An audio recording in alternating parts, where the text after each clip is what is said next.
بورسعيد اليوم. مصداقية الخبر من قلب الحدث.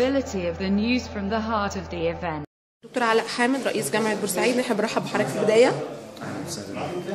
احنا النهارده في كنيسة الأنبا بشوي، عايزين نعرف تواجد جامعة بورسعيد النهارده في التهنئة بعيد الميلاد المجيد.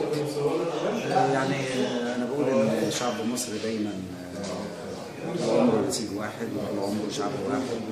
احنا من قديم الأزل واحنا عايشين في تأخي وفي محبة.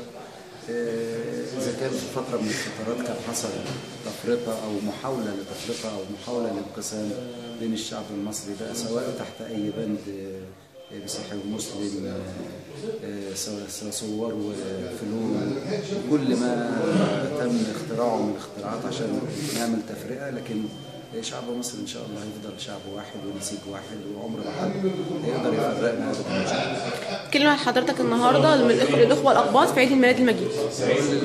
بقول لكل مصري مش للإخوة الأقباط، كل سنة وانتم طيبين بمناسبة عيد الميلاد المجيدة، وبقول لهم برضو لكل زملائي وكل جيراني وكل أصدقائي الأقباط كل سنة وانتم طيبين وبخير، ودايما مصر في أعلى المراتب.